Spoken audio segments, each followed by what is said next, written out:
Pia ke mai whainga maari koe ni ke whakahoka tai e polokalama ko ia e whiawhini. Pea ko ki wholoa e tau tai whilongo aki. Ko hi koe ngahi mea ke nai hoko i sore kini. Kai ke ngata e ngahi mea whakawhamiri. Koe ngahi mea whakasiasi. Pea moe anga ko ia oi mo ui. Ai whainga taa ko iu tau whipake mo ia. O ngari ku wholoa ai e tau whipuringa ki. Ka e whiawhine ko whiawhialahi ke mai whainga maari koe ni. Ke toi hātua i ka teki mō tolu. Ke tau lawe mo pōtala noa ki he laukonga ko i wikeni. Pai ki mua ke tau lawe ki he laukonga i wikeni. Ko tō mua whakawhea lau maari e ke ne na fo i au. Ko hi ko e ngahi mea nei whai ki ai wakai. Mo i sio, mo i kumi, mo i whakatotolo, mo i lau, mo i ako. Ke lawa ke mana tu i le ngahi mea koe ni. Pea toi whakotu hono whakamatala i ko ia ki a teki tau tolu he whiawhini. I ha whaunga e lawa ke mahino ngā fua o mahino le lei. I ko ia ko korea ho mo ngahi loto i he whiawhini. Ke lawa ke tokoni ke te au ke whakahoko ai polokalama ko ia o he whiawhini. Koe tau laukonga ko ia i he whiawhini.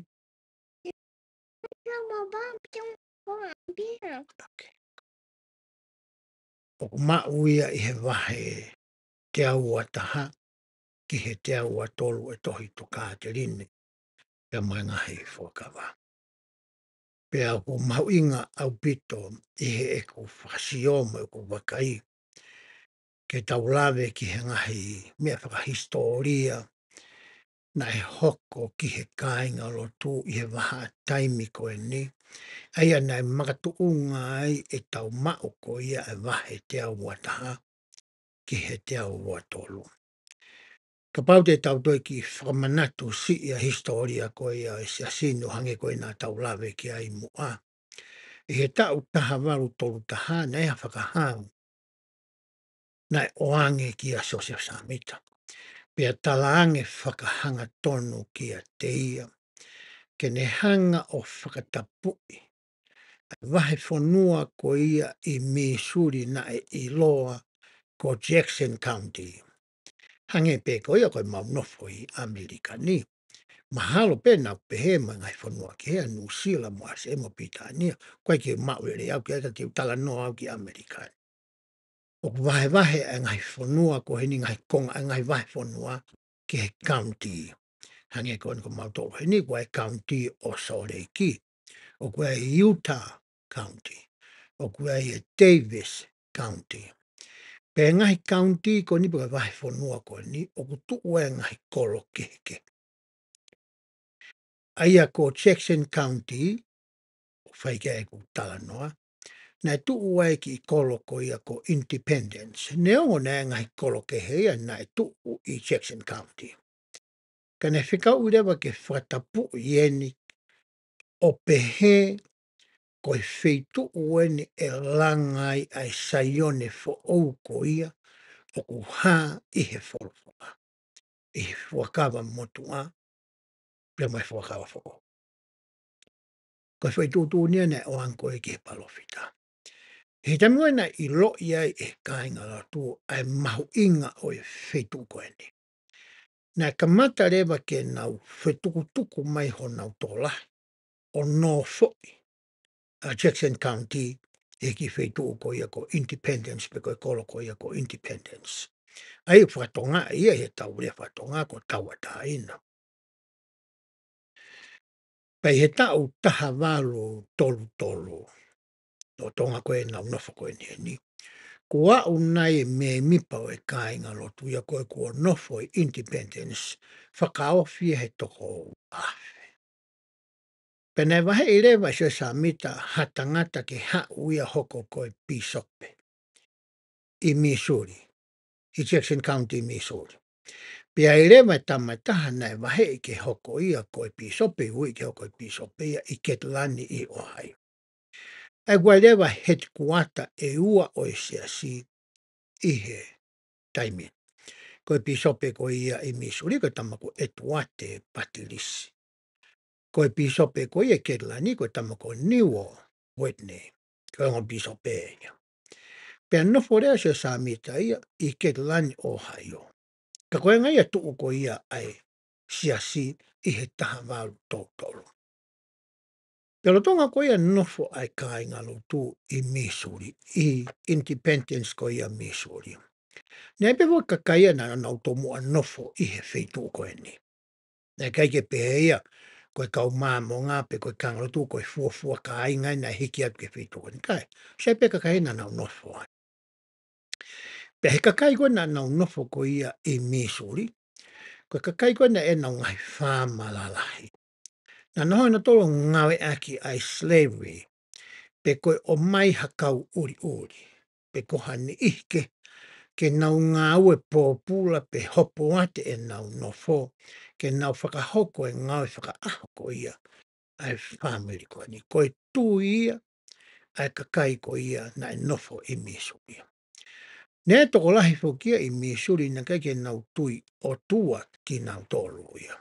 Koe ni ihi ko ni madi koe ngata anga e ni o frontier ko ia o Amerikani i he taimi ko e ni. Pea toe ngā rewa ko Mexico nofo e ka Mexico ia. Ane kai ke tui o tua e toko lahi a ko e ni. Pe tamina nau mamata mo whanongo mo siofi ai a hiki atu ko e ni a kāingolo tūki ai. Na nau whatonga e ngai mea ko e ni. O ku kehe e nau tui whakalotu ia a ki nau tolu. O ku nau tau ka vei e ki nau tolu ia, o ku nau tui kiha o toa. I kai ke ngatai, koe nau nofo whakasosiare. Ai ka inga koe ni, pe koe ka kai koe ni. O ku kehe moanga e nau nofo whakasosiare koe ia e ni, na e to mua nofo koe ia i e feitu koe. I kai ke ngatai, koe nau tui whakapolitikare, ai ka inga lotu koe ni. Kehe au pito ia mea ki ngā toa. He na kai ke pou i he kāinga lotu ia, ai mea kui ko slavery pe koe nofo hopo ate hataha ki hataha. Na kai ke ako ia, na kai ke nau tui ki ai, na kai ke nau whakaaonga ia e ki nau po. Pe nau toi si ore mai ki kau kamata ke whakautu utu e toko lahi o e kāinga lotu i he feitu koe ni.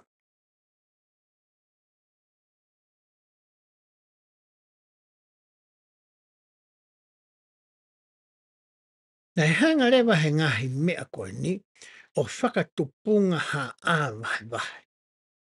He anga ko ia o kakai i he kolo, pea moe me mipa ko ia siasi na nau hiki atu ko ia ki ai.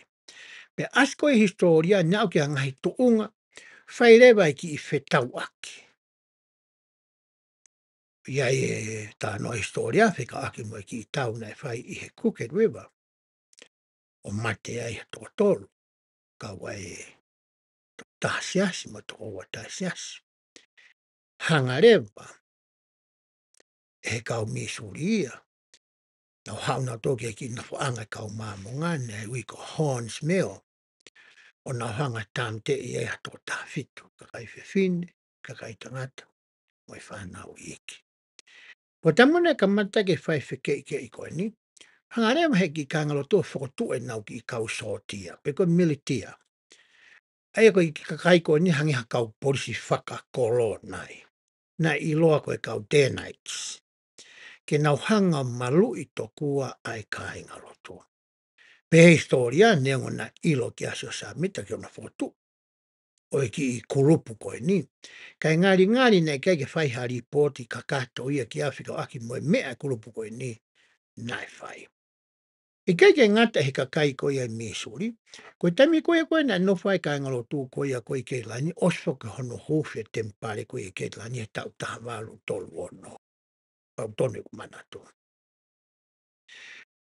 Pea nai whoke ki panke ai siasi nai whakotu uai. Nai uia koe Kirtland Safety Society.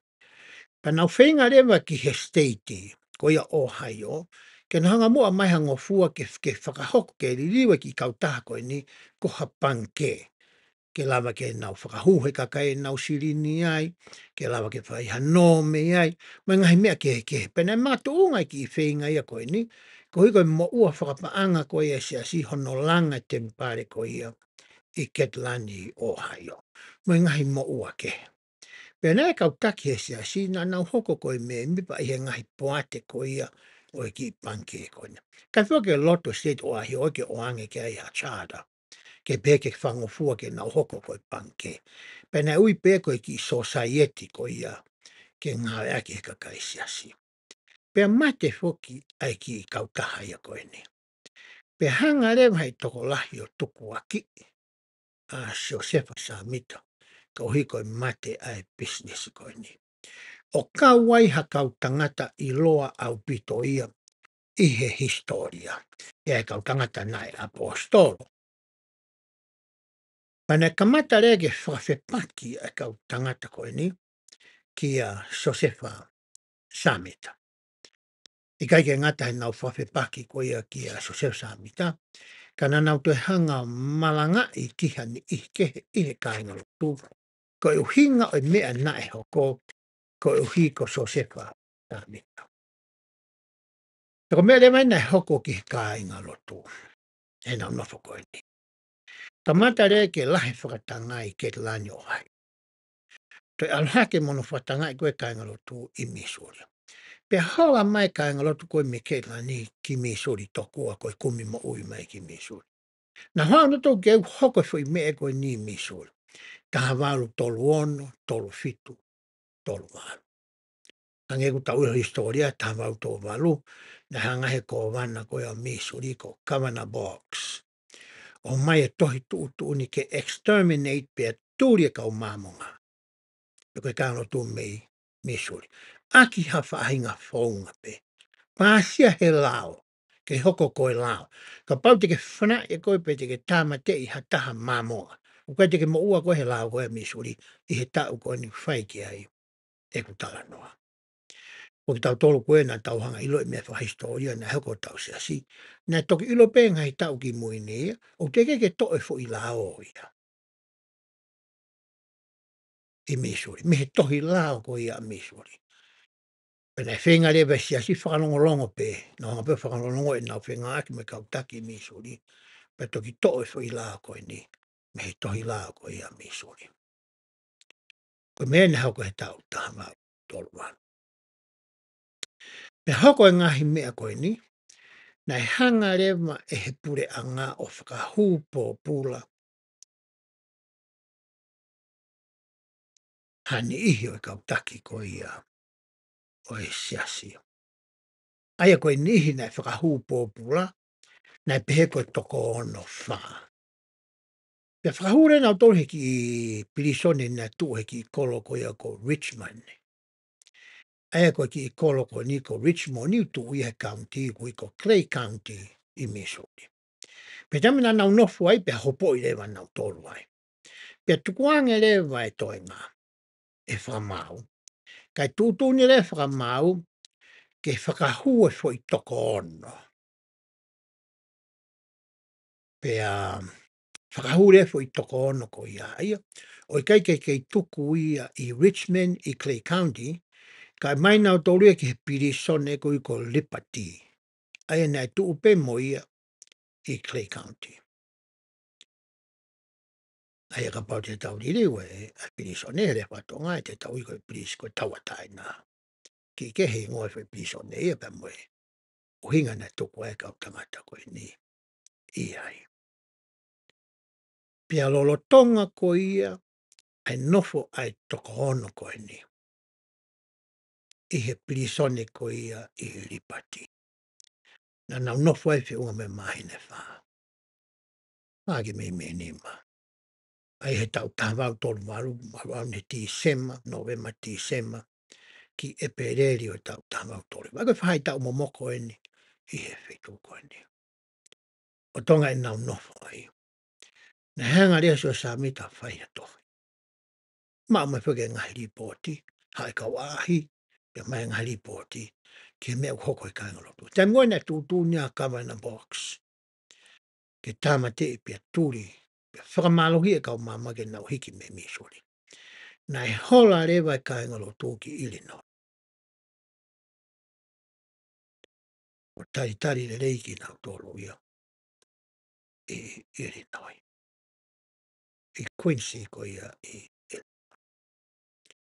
koe maha taimi koe ni, lo tonga nofo ko ia e palofita, Joseph Samita, Hailame Samita, Sitenei Rikitoni, Laimen Waiti, Alexa McRae, pe mo Caleb Baldwin, ko toko ono e nana nofo e prisone.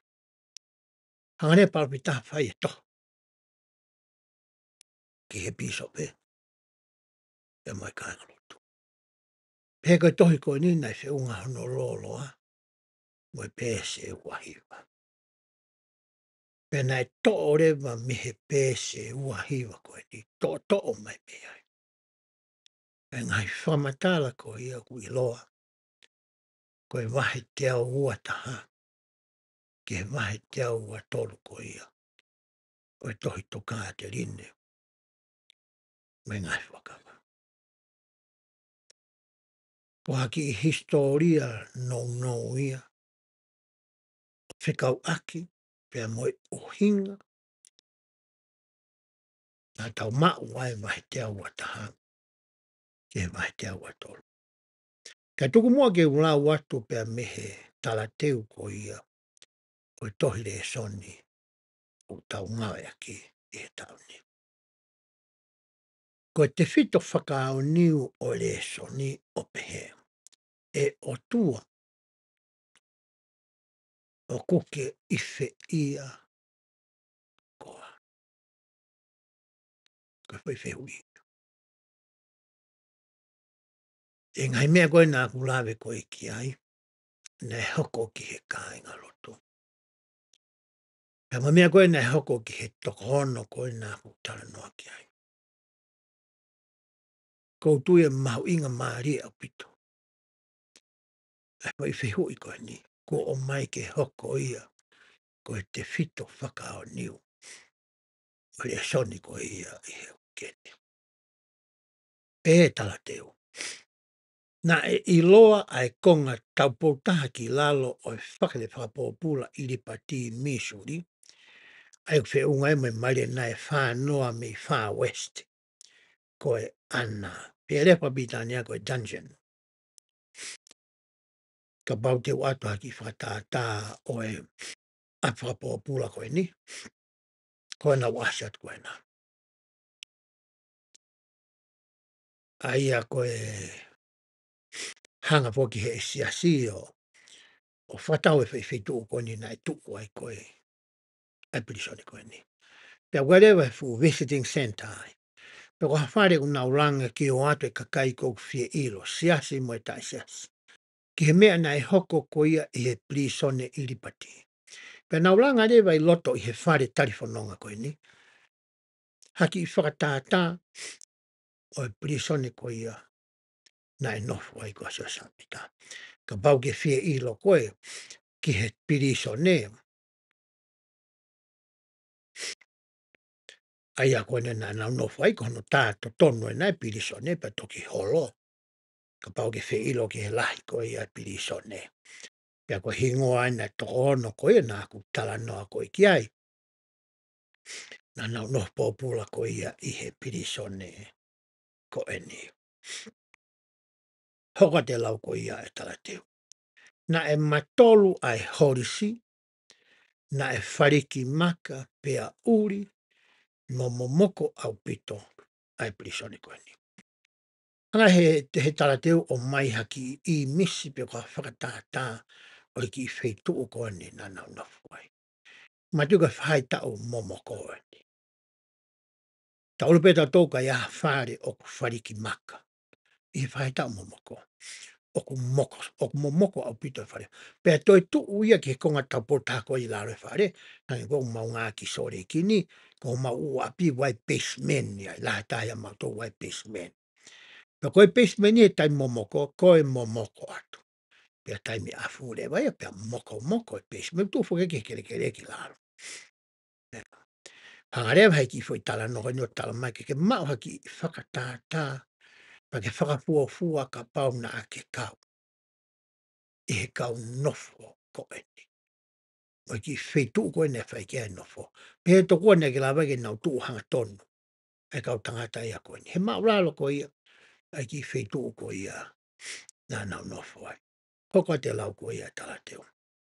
Si e mea kai pe a mafu. Pena e kai ha mama whe unga e humai. E hongo ki I matapā so ata uka mea whasi. Na e ofi ki he awhi ko ia. Tangata te o mai ki foi se tesko ni ke tau soki ai. Ke tau hanga nge o imagine pa tau hanga pe whakafufua o tau ata mai. Ai ki whetu ko e. Tai taha mea ka ia nai o. Pakapai o mai mea ka ia. O kulahange ne ko viana he ne sai. Peto whakapo uri tu. Ai ki whetu ko e. Pe whakakau ke te koe ka pauti no whawhetu pe ia mahina e wha. I ho mo ui ko ia.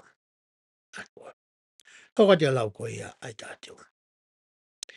Ko e wheitu uena e nofo ai a Josefa Samita, mani I toko si I kehe ai nā ku lawe ki ai. Ia mahina e whā lolotonga e whahai tau momoko, o e tau tahavau tolu hiwa, walu ke tau tahawalu tolu hiwa. Lolotonga e taimi ko ni na nofo ko ia I lipati, na mau pe e Josefa haongo whikau aki, mo e whainga tā ia ai kāinga loto. Pe palo fita fokio. Iai mo e toko ni ia. Hai lami sa mita mo se te nei li toni. Foi tō tōru inu loka ina tōru. Ko e ngo piso pepe ni o kuna ke tonga I koe kai. Pe harea ngahiri pōti, pe asio e palo fita monoto ni ke mea koe ku hoko ki e kai. Tau te fito ki ho nau ngahi mari, na mai nau whanau. Pe mo e whainga taa koe o nau whipaki mo ia, lo tonga e nau nofo ko ia. Ihe, plisone koe. Koe ngahi mea na e whekuki. Whaka a. Pea moi paropita. O no tonga ni. O tonga e nau nofo. Hoko te lau ko ia. Na e lau mahina si I pe ai merino, mo e whakatua meria na e ongona I hake mamao, pe ko Far West.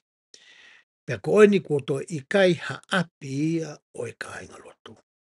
Ne kapusi nau tolu ki ha wheitu mau nganoa, ke whekumi ki ha toe wheitu e taha, ke kamata fo o wai, lo tonga eni o nofo pōpula, ho nau paropita. Nau nofo foki I Independence in Jackson County, Missouri. Pe turi nau tō mea e. Pe nau haorea ke wheitu ukui ko Caldwell County. O tonga e nau nofo ai, hangarewa e he pure anga Missouri, o toi ngāhia county ke nau o nofo ki ai. Hangi haki wheitu ke nofo ai kau māmonga. Ai nau ia ko Clay County, ai ko Kolomoa Clay County ke kau māmonga ko Far West. Pe ko tau ataina, hifo ko nutala noa ki ai. Ai rea whakatonga. Ko hea ngai koe nau whi unu aki ai kāngaro tū. Lolo tonga pe koe nau nofo I he state ko I o Missouri. Ai ko lo tonga koe hoko I ngahi mea koe nia. Roka e palupitai. Hange pe koe tau sio koe ni ki hea ngongo I Amerikani. Na tau to sito me hono tutu ko ia. O e whare lo tū mono whana ko ia. Koe kāngaro tū. Lo tonga koe whae nau. No fofokia leo so ni ai heni. Sorry kin. Ne onko ni sima maa watu. Peke mina ka inga pe mo tano tau whai. Si turi na to me ngahi a no ngahi api kai mau he kai kakai ko Missouri e nau whare mo e nau koloa mo e nau ngome. Kai te hame te nau aru. Whai tau mo moko e. Nau si hau he vai tape Missouri. Ke nau kolos. Tokua ke state o Illinois. Ke kuinse ke kumipo. Koe ngahi mea I e na he whakakaukau I atumai mo e lau maria mo e loto. O e koe a kau tangata ko ni lotonga ko ia. E nau nofo ko ia I he pirisone. Hoka tua lau ko ia ai. Ka neongo a ene I he whare whakapopola. Whakamamahi ko ia. Na e riringi hifo ai I loho pehela. Tamina e whainga tā ia tahai e palopita. Pepa matale koe te ataratiu. Ko toki fua taime e moi e palopita. Na e maringi hifo. Ai ngahi ilo whakalangi ki te ia. Taimi o ene whainga tā ia. Whewhe nei koe. Me koe taimi koe o tā whekuki ai mai ngai whaingata o e mo oi. Pe koe whaingata whakatua sino. Pe koe whaingata ia whakaata mai. Pe koe whaingata ia whakai loto. Pe koe whaingata e whakasosiare. Pe koe whaingata e whakaekonomika. Pe koe whaingata ia whakalau ari. E tamu tau whekuki ai mo e whaingata e koe tau whangatua mo e whaingata a koe ia. Pe ka pau te tau hanga kataki.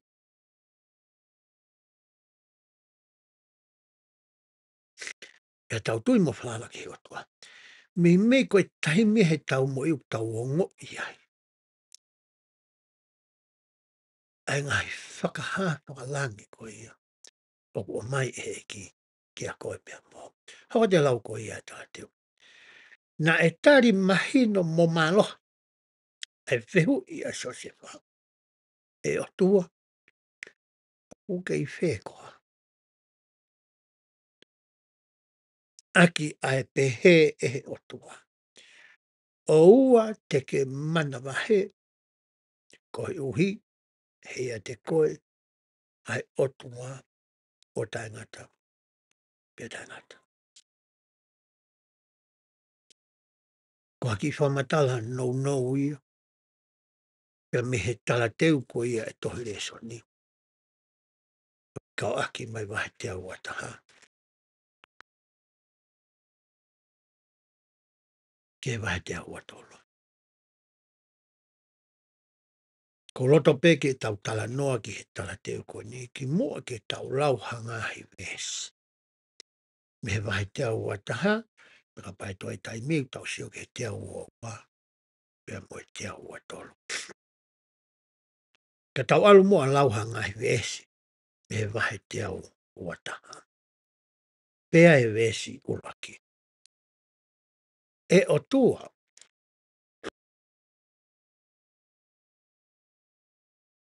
O kuke I whe. Pe oku I whe ai whare. Oku ufi aki a whafonga. Te tau whanau tau suke vesi waki kamata aki pe I fwoi tala teu koe nāku o atu. Pake whafofua ki he mawha tuki o e whaingata ia. Mo tokanga makehe mo e ofa ku ma e he palofita ki hono ki I whamiri o ona pe mo e toenga ko ia e kainga. Kamata aki pe he palofita e fwoi whehui ko eni.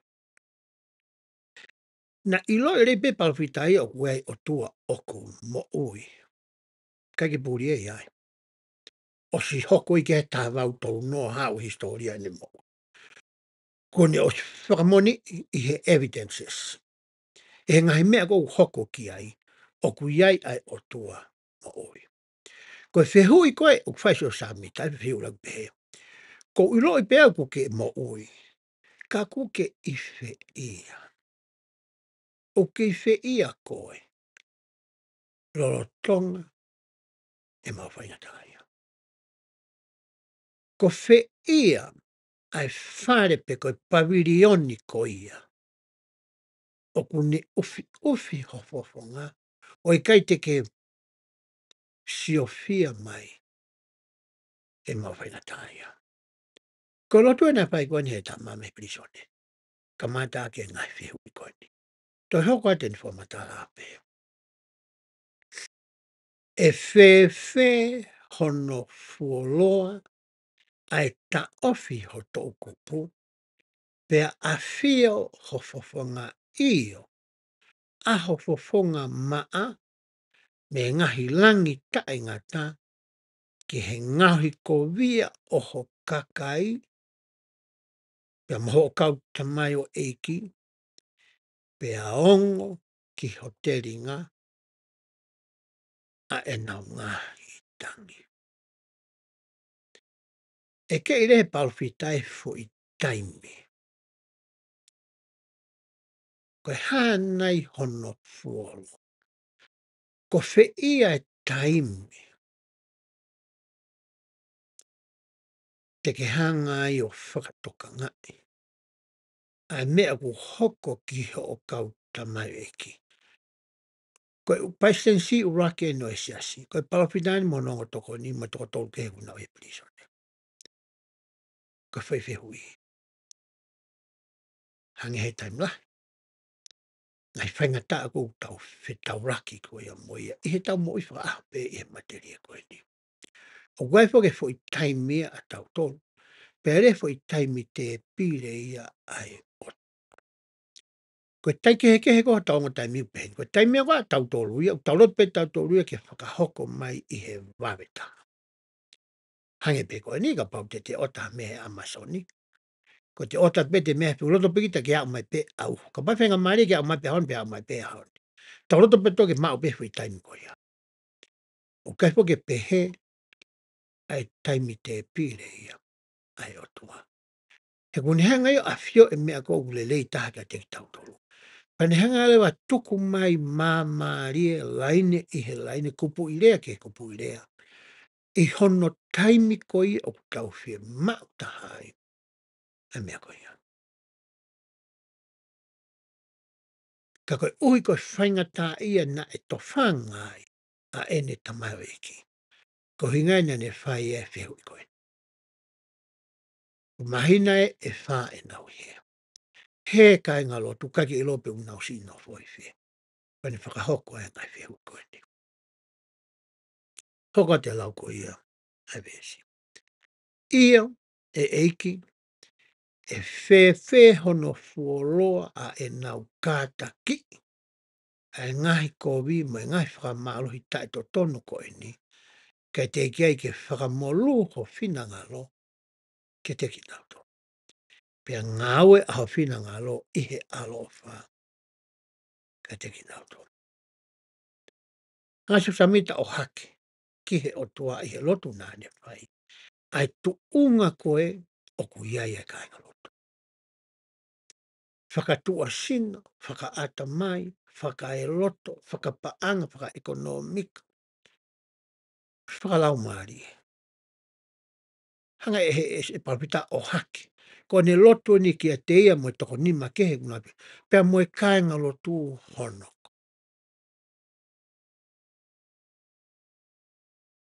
Hoko te lau ko ia ai vesi.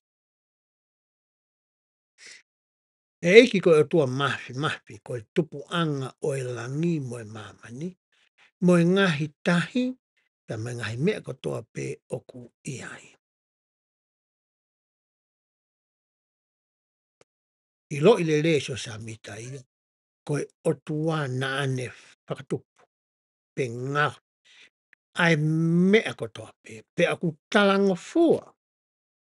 Ai mea ko toa pe mo e ere me niti ko toa pe i he mo ui whakamatiria koe ni ki he otua. Kai ke pūri e tosto i mo onia ko ia sosia samita. Pe hoko atu ene whamata lao pe he. Pe aku ke pūre i mo whaka mo ulaloa i ai te volo. Pea mo e pure anga whakapo uri mo vare o seiori. Pe foko seiori ko nofo anga ia o ngahi lauma e. Kau hi ngai fui rea. Pitania ko lili mai ai seiori. Poka te lau koe. Ke mawhao mai ho tau kupu. Maha te ngata he seiori. Tanga pehe kike, hanga pehe he palpita acknowledge ki o tua. Ne whamai no pe ki o tua, mahino lei peka te au ia, ai ho malohi mo mafi, kai ke pōri ia te au. Kai ke ngata o ngau he mea ko tau pehe mo, i kau toi mo ula loa a se tane ia. Mo ngahi lau maria koe na ke hanga ka pusi me he uratunga. O kunau mo la loa nau tōki he otua. Ilo leso sa mita malohi me mafi mafi. Mo ngia ko ia o e otua. Pea hoka tene whamatala ko e vesi o pe. Ke mawhao mai ho tō kupu, tuku ke whakaasi e ho fofonga. Tuku ke hiki hake aho whare. Tuku ke ua na atoi ufi ufi aho pufu anga. Tuku ke tokanga mai aho teringa. Pea whakamolu aho whina ngalo. Pea ngaue aho whina ngalo. Ki he alo ofa ke teki mauto. Koe tangia mai kore nei whaipalo. Ko uroi peau ke mawhai ke whai pea whahinga mea peau ke loto ki ai. Ke whina ngalo ki ai. Tuku mua ke o mai ha whahinga mea. Ke maulawa ke whamo ni I mo sio mata ki ai. Opo ke alo ofa mai. Pea whonu hofatu I he ofa ki ho ka inga loto. Pea hoko te lau ko I a AWS. Tuku ke tupu aho hou hau ki ho maungahi whini. Pea sauni au maungahi ngahi ko via aki. Ho here taha. I he hou hau aho whina ngalo. Asi mai rewa hene ai tuunga o I tangata whakanatula I he palofito sa. Na tau tā noa I ngahi le sona ki mua. Mo e mahe ko ia tala noa a eki mwhaino ki he mea kui ko totongi sao. Nane pēfo ki ai. Ka pau e whai e hataha hakovi ki a te koe. Pa ke hanga o kātaki. E tāpo e ki na koe. Pa ka pau tene toi whai mai pēa tu o ua ho kātaki. E riunga te au tokua. Aho tāpo aki. Pa ka pau e tu o tolu e ne whai mai mea tatau. E toi riunga whangea uia. O te whai koe pui whika. Ka wat pēo ia tā noa koe fōwho. Pa ka hono tu o whā. Pe ka pau te nau toi wha mai pa hanga I ko sauni kia nau toro. O kuke a tā koe pe mea te au. Ka o ka pau ka whire aia. Ka o ka pau te ke kā te kina. E inu e he meri eia e koe. Mo tau tangata hono ua, tolu, ia mahono wha. Nai whae e ke whainua kasu sam, ilo le eia.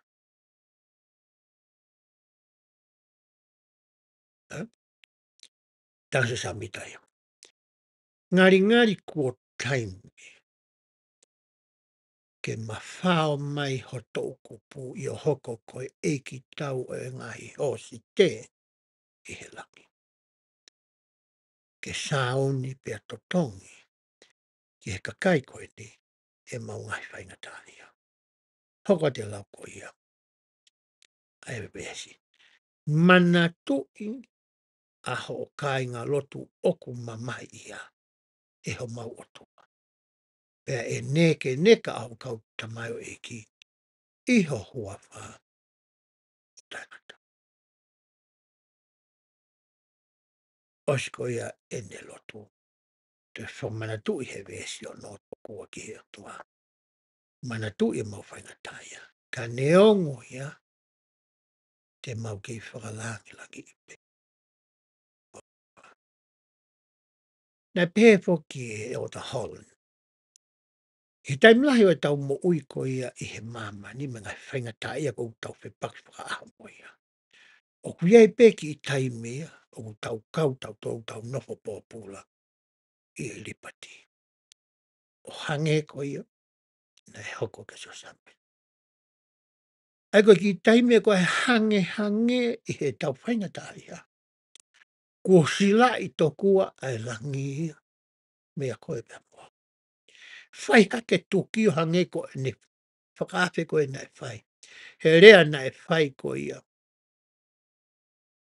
E he tokon palapita. Henry Biari. Koe whaiwhawhena e pehe. Unu mai kia te ao. Pa te unu atu kia te koe. Kumi whakamātoa to kia te au pa tika i lo ia. Toki toki. Pa te to. Ia kore. Pa te whaki.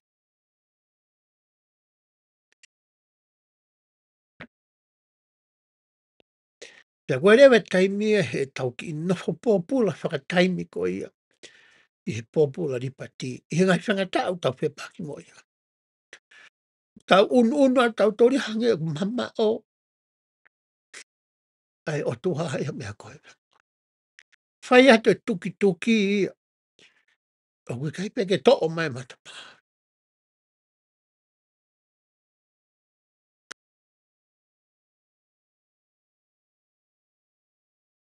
Whai atu e tangi mo e to e mo e kore. Hange mea fufu e o tua ai.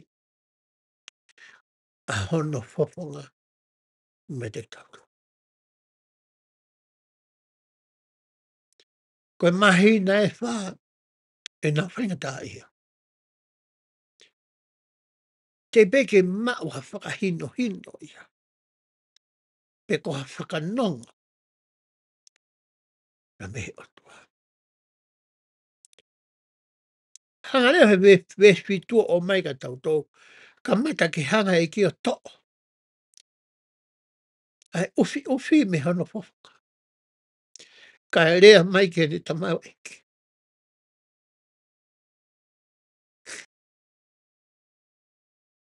Weswitu pehe ai. E hok foha. Ke iho lau maari e. Ai merito. Ka whairena e ongo mai koe ke palofita. E hok foha. Ke ho lau maari e. E anga pe. Ke mau e tō tahani ai merino moe no ngā moe whia maari. I he mea ku hoko ki ai. Ki hono maari moe whanau moe kāingoruto. Ka tamahe i ki ai. Foha. Ka ken talange au se wāniti. Ka talange e fo. Kai ko hano kau me. Ngā e ke fo i rea ko ia koe fo. Koe tamai koe rea ki hano fo. Te hoka te lau koe vesi. E ki i fuoloa si i pe aho o whainga tā ia. Pea moho ngai mamai. I he tuunga whaka o tua mo whaka i tāni ti mo tainga tā. Koe mahina whae whispa i pe ia. Hange koe nā tau lau he tohi ko ia. Mata i towhi mahu i ngā. Ki he lau taimi. E palaha me vai hono tolu tā noai o tua ai ki he lau taimi. Ai kehe koe ai taimi me he palanite o ku tau i ai. O aluai ki kolapa ai o koe palanite ai o ku ofita. Ki he awhio anga ko ia oi o tua. Mo e kehe ko ia lau taimi. O tau mai whamatala ko ia ku pehe.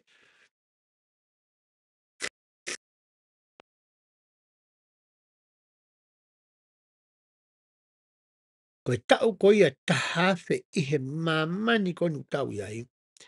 Ta tau pia me foi aho ta. Ki he o tua. Tane ne ken talange ki ai. E taimi sipe. Neonga mahina whāpe uloroi ki hosio. Ka e sio koe mo a fio mai ai. Ko me si sipe. Hoa te lau koe a ve sio pe. O ku piki kia te koe au ngai kau mea. Pe te nau toi whetapa kia te koe i he loto mā whana. Pe he ni mā whakakau mea. Nange e kia. Kei whai atu pe a ahia kia koe. Ai kai ngalo tū mo ngai kau ngā mea. Koe ke pehe ia ko ke tū e noa. ko mo toko ono pe mo no foi na pe teata. Ke fai atu pe alu atu ia kia koe. O me tange ki uraki. Koe ki mamahi koe nau ke ai, time no be kosi.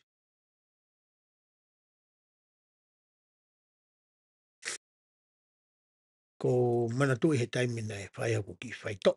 Tapu ange pe mo e tau pe tano aki. Hiki i tapa ne whao ke teo. Pe mai he toke tae tu ni ki au. He kei teo toi hiki ha mea. O toi o he pau ni taha. Tau ha uau pe pu i mai hoa. Ke hiki ai mea me pau ni e ono ngofutu. Tau hiki i le ba e mea ko ia. Ko mea roko ne toi le reaki i au ki whare maki. I hono le reaki a toko ki whare maki.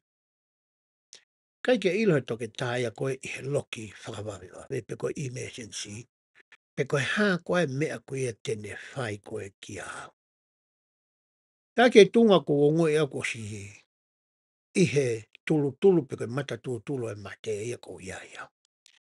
Pe o talanga rewa ki he hoa. Aro koe ki he nofta tari a ngā sio ki whangamoko. Tupe ki utoto koto. Hange nā kuloto. Ke wana hoko mai mate kune sio. E hoko mai mate ka te au. Kana kai ke loto hawa heke ha. Tange ki o se samitai. Monu ia koe.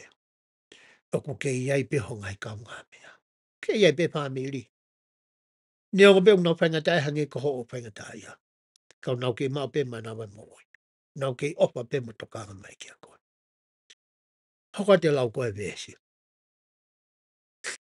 O te ki ai te ke takau mo siope. O kui kai whakahi ki. Mo koe hongai kau ngā mea. Pai kai foki te nau tuku a ki i koe i he mau whono o hange. Koe nau whai kia siope. Ai ki o mai ata mai mo e whakauka sa vita me he tuunga ko ia o e eternity o tae ngata. Mo e lau taimi. Pane o mai lewa me iai ki he nofo ko ia whakawhamiri. Mo e tau whiohi mo tau ngai kau ngā mea. Pane toi awe ne mana tu ki he tala noa maari e ko ia. Kia siope. Ke ngā kau ngā mea tolu kua siope na na maa ewa mai ko i ki ai. He whangata a koe na e hoku ki ai. Pea nau whai koe e nau ki whare i kia siope. O ai ke tungo ngoe siope o mau taimi ki whare i e ku nau whai e nau tō.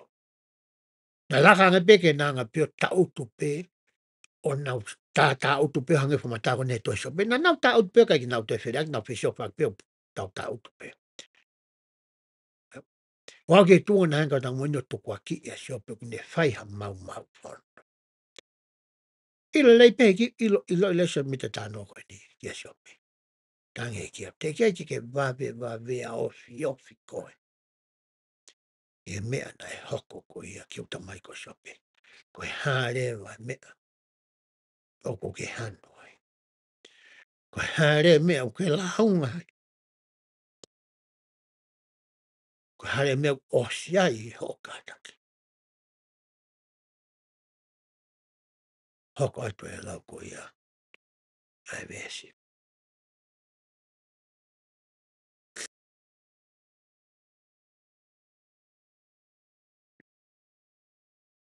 Pea ko ai foki e he otua a hono to kupu. Pea mo ene whaka ilonga. Ke ne ririu a ngahi kuonga. Me ngai whai tau. Pea whakakuihi a honau ngahi ata mai koe uhi. Ke oua nā mahino ka teki nau tōru na ene ngahi ngai whakau. Ko hike ne ahi aki nau tōri foki. Mo tauherei aki nau tōru.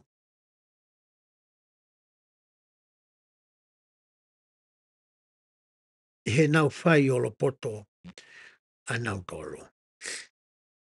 Pea ko uhi foki i he ririu o kovi a ho nau loto. Pea koe uhi ke hoka teki nau tōru. Pe o hulu whau ai ngahi mea o ku nau loto ke whakahoko ki he ni ike. Pea nau manako ke mamahi. Iai hani ke koe o hi foki ke tō noa e nau amanaki pea motuhi mai nau ngahi amanaki nerei. Tano ane e kike ni ihi ko ia o ko nau whakahoko ko ia ngai mea. Ne whaingata ia ai e palopita.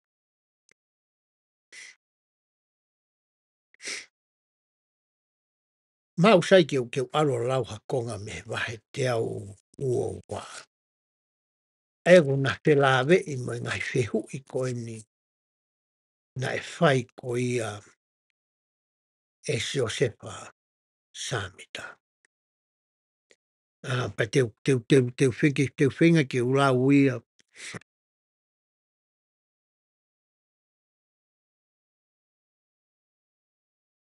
pea me he vesi hono ni mā pe ko hono ono e wahe te au o wā. Tu peke hake pegu telefoni ke ua. Sange pe te maa te uvesko ia me ai.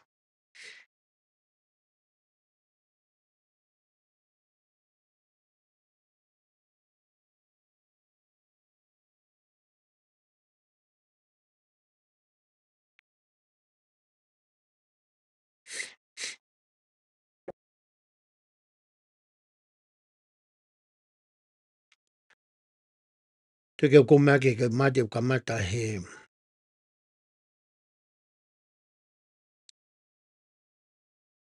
te kamata pe he vesi hono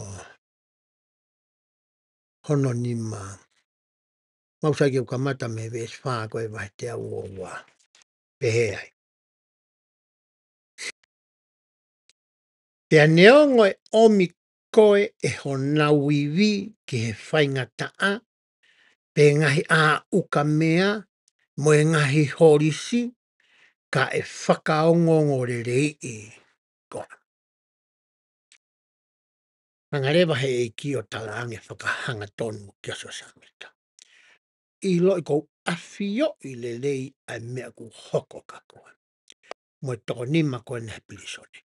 Kou awhio i le lei mea ku hoko ke kāinga lotu. Pane whamatalai mai rewa e whakaiki iki mai. E wahe te au o wanga he mea kou hoko. Ai wasko ni he vesi ko ia hono whaa. Ngai a uka mea me ngai horisi, me ngai whariki momoko ko ia kulotonga ia e palupita. Tangi o toa. Ko awhio i le lei pēr mea kona hoka ko. Naka pēr kou pūri au. Hoka te lau koe a vesi. Ka e fua loa si ipe, pe e whakairi whiange ahore o, i he lotolotonga aho ngai whiri, i he laionde whikai. Pe he to kua he ni iho e kāinga lotu ko e tamina tuange mai papita, a tā koe papita meripati. Kai ke ngata he kāinga lotu, e ema moe whanau, pa moe kau taki koe. Nai hanga e prisone o ripati o ririu, a Joseph Samita. Ne whahinga ofa make, na he whatu e palofita. Ko hui koe mea na hoko koe ki ai, ripati, au tā noka eki. Hire ngahi mea koe ni, he taimite ke mawahe ai mei he ni, he hange hore o, hare o koe ia, halai. Hoko te lau koe vesu. Koe uhi ko ho o mā oni oni. Pe e tu aho o tua iho tafa aki, o tangata. Pea tangata. Tanga poke e gi vesi fui taina ke vesi fitu. Ke iho loto ai mei no pa ke kātaki o fuoforo asi. E ngai mea koe. Hoko te lau ko ia ai vai te ua. Ka pau e fie mau koe ke whepaki mo e whainga taa. Tāno ni ke palota. Ka pau te ke whepaki. Mo e ngai whainga taa. I he lotonga o e kāinga kākā. Ka pau te ke whepaki. Ngā ke rea e whaerea koe ni koe ka pau. E ka pau.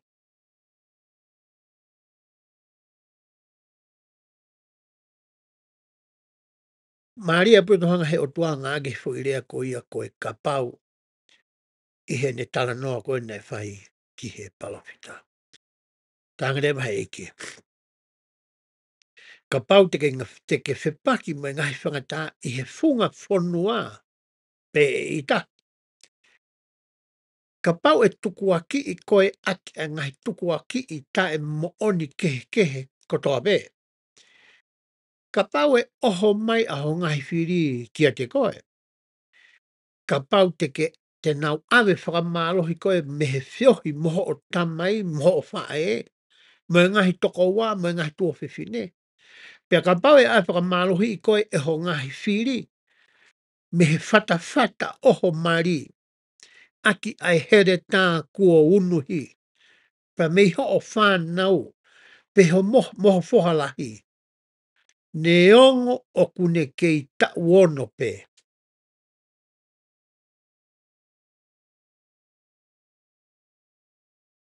Hangi whamatala I ke Joshua condition pe ko ngahi mea ko yo hoko ki ene mo. Mohono mari mo tamai mo whae mo whanau mo ha. Tangi ko men hoko ka nau tō kou hanga peo a hio I re. Wa mo de lau mai tau I tamsi lai tau on. Ka ke pūri heiki, ai mea hoko e te ki tau tō. Hoka te lau ko ia ai vesi. Pea te ke piki mau ki ho ngahi kofu, pe tene piki mau ki ho ngahi kofu ne pe a eku tamai. A eku tamai. Ko e ha o kuikai te ke nofo ai, mo ki mau tō. Mana tu I le he eke taimina he ngoe ke te mani ai. E neongo I whainga tā ia ko ia. Ko hui ko tu nuku mai ai mō me niti ke ne whakahoko ai, ai uhinga mo I tau mua mo I misiona. Nā nei maha mani ai. Pea ne reha ke ki he tamai he ne lotu. E tamai e o tua. Ko e haa kua ke ri aki ai.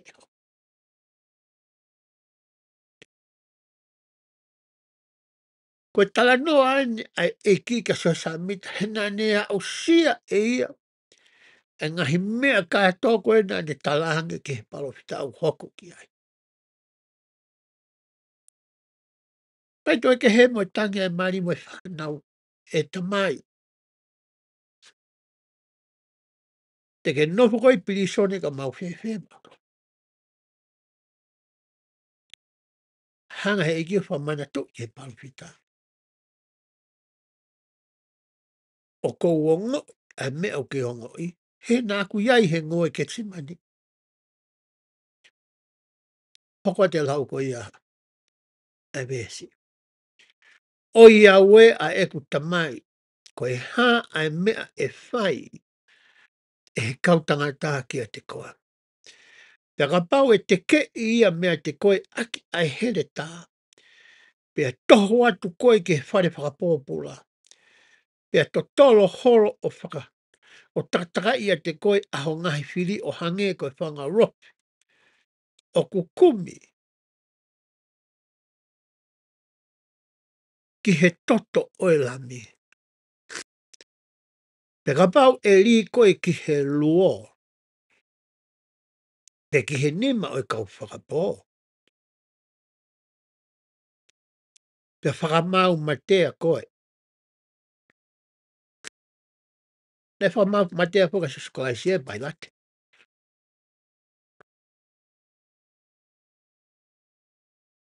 Ia whakula. Ai mga he kia whamata I ke sa mita. E ke marabore, tangata. Ko I loi pia ko mea koe nau ke tā noa mai koe ki ai. Ne osi. Hawaia. I lo le ea. Ona ke pēku pūri a te au ha mea tā matea. Moka te lau koe vesi.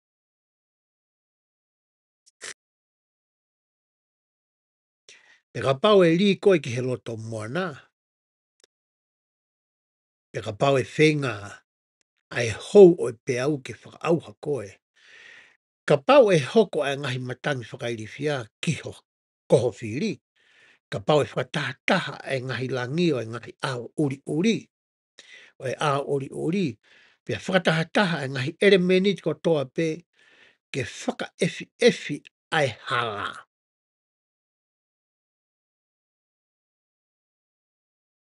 Pea koe mea tēpū, ka pau e whakamanga mai e ngutu o heri kia te koe. Ke ilo e heko whoha, tio samita. E whoaki e ngahi me ani kotoa pē, ai poto kia te koe, pe hoko ia o ahonga kia te koe.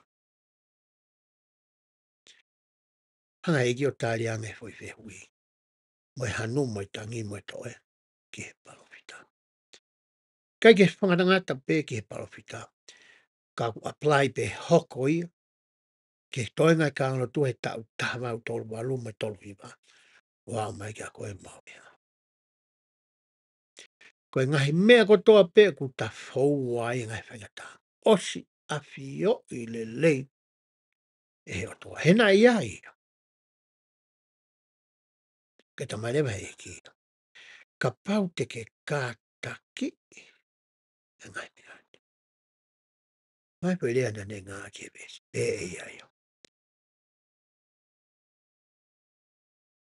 E fuaki e ngahi me ani kotoa pē. Ai poto kia te koe. Pea hoko o aonga kia te koe. Tangane ke besi waru. Na e alohifo ai foha o i tangata. O mauraloange i a teki nau tolu kotoa pē. O kuke lahi ange koe i a te ia. O se whai nuno maaria nei whai he eki. Ke ngai mea ne hoko ke he palopita. Pai tō ta ange vei ki e kaso sapita. Nā ku alohifo au. Koe condescension ni a pere whapita atea. Alohifo au o mauraloange i hatoa ta. Tala mai ai koe ka te au. Kuke lahi ange koe i au. Ku lahi ange mea kuke whipaki koe moia. I he mea koe nā ku whaua mai a ia e au. He mare nā ngai ki o anga so sapita. I he taimi o ene whaikataia. Hanga i ke wharoto lahi a so samita ake ne tāko i lo i le lei. O nā ke pehe nā toi mea koe. Pe nā kai ke u whanongo mai ki home. Pe nā kai ke whono hoku roto i he alfa. Ko roto ke honga toa ngahi mea koe ni mea te koe. Ka naku roi ka pau te to'o mea te koe. He kai te ke hoko e koe ka palofita e toi le lei ange hiri. Ho mawahe me plisone koe ni. He kai ke lawa ke ilo i e koe ngahi mea koe ke ilo i lo tonga i he whaingata i e koe ni. I ha toi taimi i ho maui. Ko mene tarangi koe he eki i he wahe te au o. Te hoko te ngai vese hiwa. Ko ia nofo mau iho hala. Pe e nofo ia te koe aela kanga whakataura eki. He kua whakotu o mau ho ngahi ngata anga. O kui kai te nau lava ke la kasi ia. O kui loi aho ngahi aho. Pe i kai ke lau o si hifo aho ngahi tau. Ko ia. O wa te ke manawahe ki he mea e lava e he tangata o whai. Ko hi he ia te koe ai otua. O tae ngata. Pea tae ngata. Walo mesia ne angi. E he otua. Ki he palofita ko ia kosa sio sapita. Na roto beke u to'o mai pe me he wahe ko ia. Te au o wa. He whenā pasia mai ngahi mea ko ia kutau rau i he wahe te au a taha. Ai o hange ko mea nā ku tala noa ki ai. Ko e ngai ko tohi ko ni pe ngai mea ko ni nai hoko foki ia. I he lolotonga ko ia ene.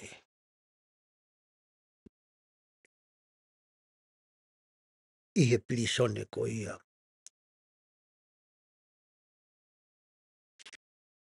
I ripati ko ia. I misuri. Ko ui ko taimi te foki ke wahi te au ataha. Ka e peheni e ngai wesi te to'o me te au ataha. Te u kamata te u lau pa me he wesi tolu wha. o re ai po fia pe ngata anga ko ia pe tu ki lave le va ke va te ua tolu pe ko tu e fe unga le va ta fetana ko i hefia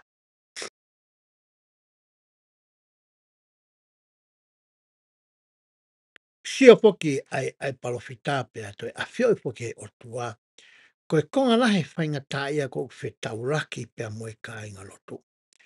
Ko e ko hui ko hani ihi i he pure anga, ta tau pe i he steiti, pe ko e siti, o kunau mao haki i mālohi, pe koha mawhai, pe koha lakanga whakapure.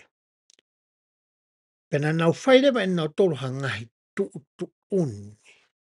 E koe ngahi tu uni ko ia o kui kai ke to tonu whakalangi pe whaka otua.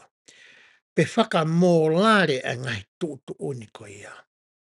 Pe kai ke whakawa e ia i ha te fito i mo oni pe ka toka te rine whaka otua. Pe tamna nau ngai halai a ki ai mawhai whakapure ko ia, o makatu ngai ai whaingata a ia. Ai palofita ia moe kāinga lotu. Te hangarewa e kio whakahino hino ma o lunga au pito ki a sio sefa sa mito. Pea moe kāinga lotu pa moki tau toru ihi ahoni. O whekau aki pea moe mea kui koe mawhai pūre. Hange koe ni. He to kua he tau nofo whaka kāinga lotu whakatonga. Koe piso pe, koe toko tahaia, koe taula e ki pūre ia i he woti. O kuiai ai ki moe mawhai whakapūre. Kene whai ha tu uni i he woti.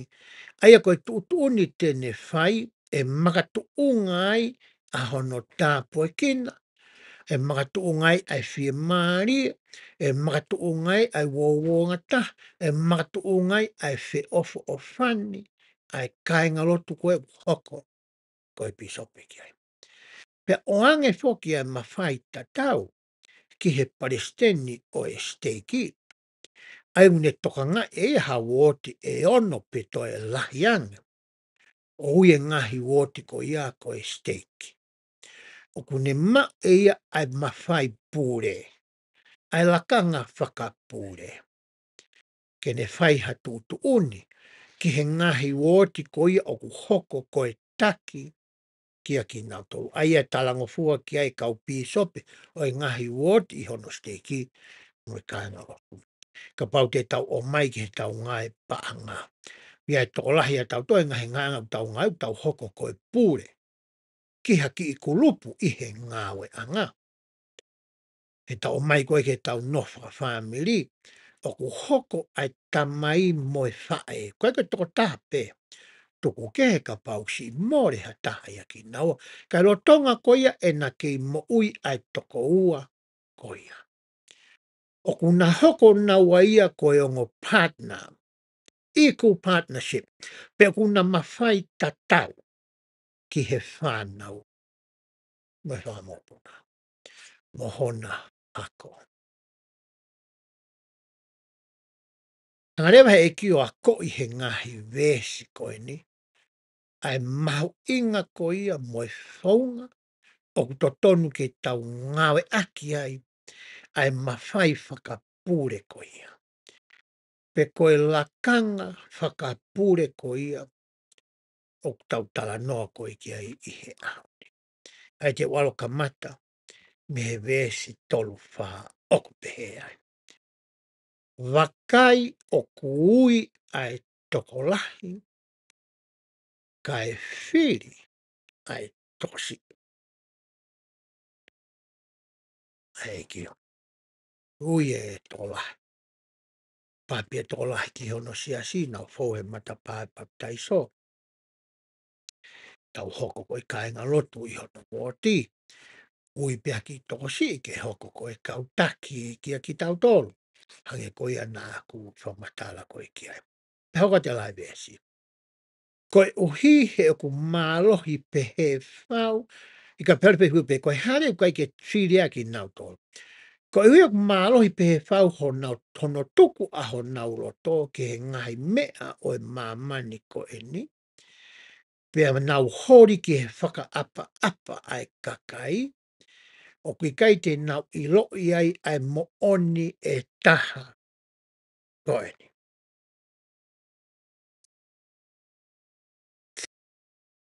I he taimila he tau mau koe la kanga whakapūre.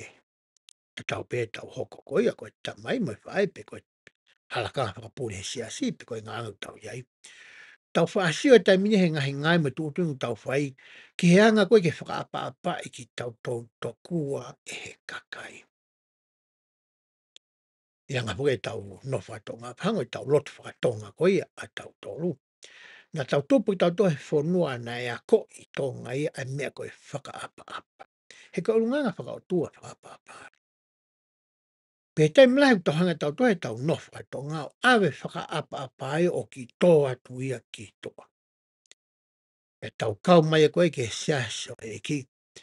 Pe tau o mai re whakaapa koe na ko i tau toke ai tau whai koe i motu tau o mai moe ke ngai whonua tau iai.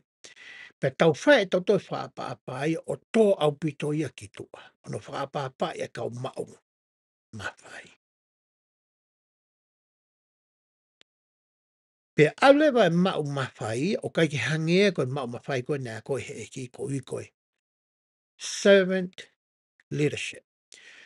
Pe koe tauhi o kuanga whakasewaniti. Ka kui kai koe tauhi o kune kumi hane kau sewaniti ke tauhi ki ai. Koe tauhi o te aruhifo koe a hoko koe sewaniti. O kui kai koe ia ia e la ia he kai hapai atu. Ai kai ngā lotu ia. Pe koe whanau ia moe mariki he tamai. Tokua koe pure tapu ia. Tokua koe ia koe tangatai. Tangarewa he kia. Tuku ke wako i pia whahino hino koe. Pia laua e tō tangata koe hanko koe pia mau i he ahoni. Ke whai mooni pe taha koe ni. Tanga iki. Tuku ke ulawa ke whai mooni pe taha koe ni. E tau sio pakai whai mooni nani tala mai. Pe ves koe ia hono tolu ono.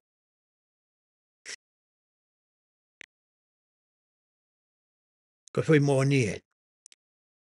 Koe ngahi totonu o e lakanga whakataura eiki.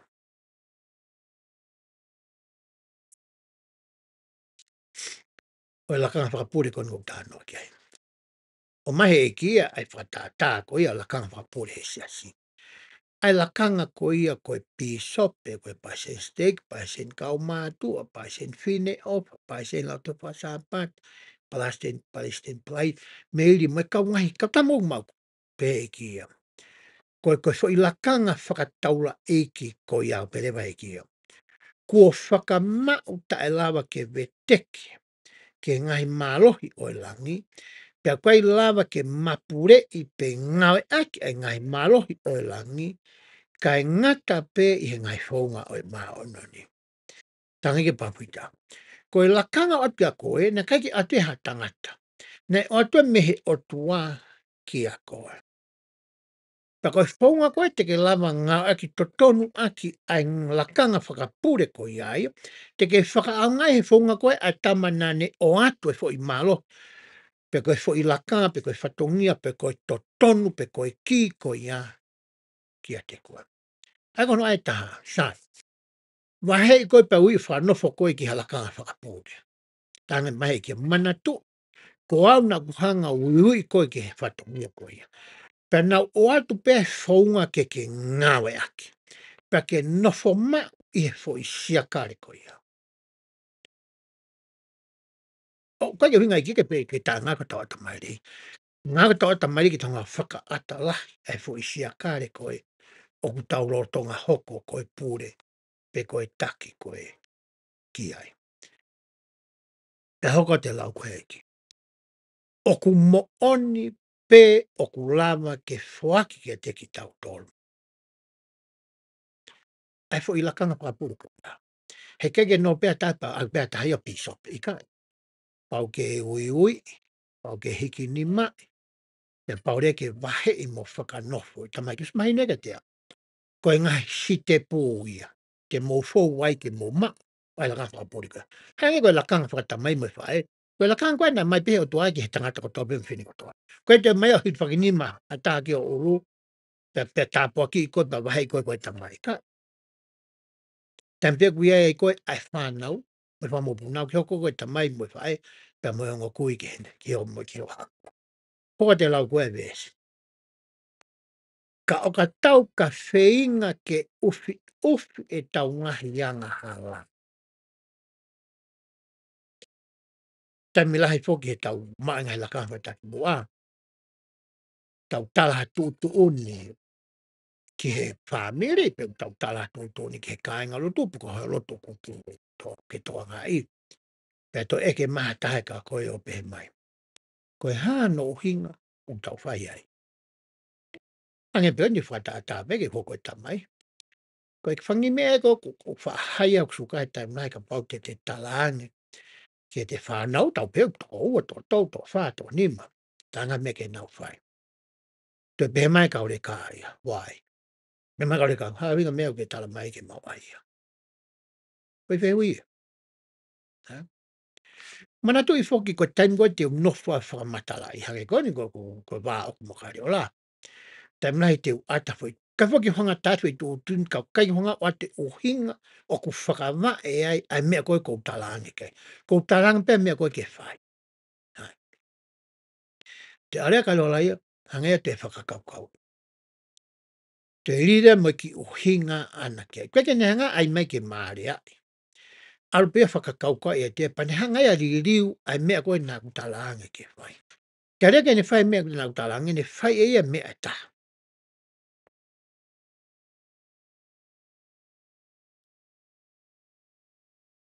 Ohinga pehe e tau tā no koe ni. Hawai whanau tala mai ko hano ohinga tau whapiko pika tā toha no whamatalai. Tamato. Ai piko mea utalatu.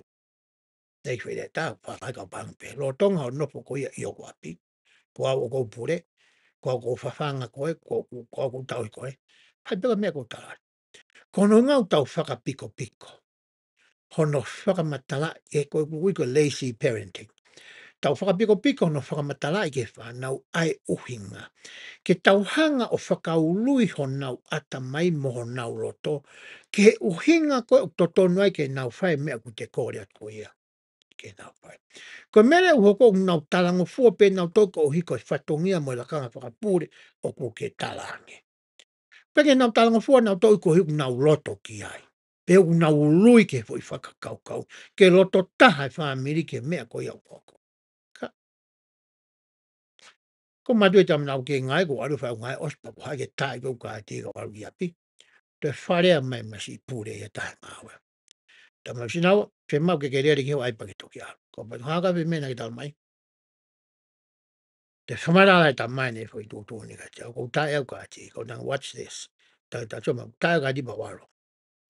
Hau e ta hau te au mai pure ta mai ka tia. Sinau o koi pa kutang iyo. Ka parea taimi te ke toi whia maha mea ke uwhai. Uruaki te ke whamatala I ke te au ai uhinga. O ai ke alu ai o whai ngai ko ia. He ku ose ngawe to tonia koe na e wahe I au koe ke whakako. Os koe apa ke rire mo I kore o pehe. Pa more, please, te ke lava alu whai. Koe taimi de vai te upat koe ka koe iyo. Koe whai tūtūn koe na ki hao moe ane afi. O ke tala mai ke alu. O tūtūn mai I ho lakanga whakapure. Koe mea koe koe tae ka tika o lau ki api.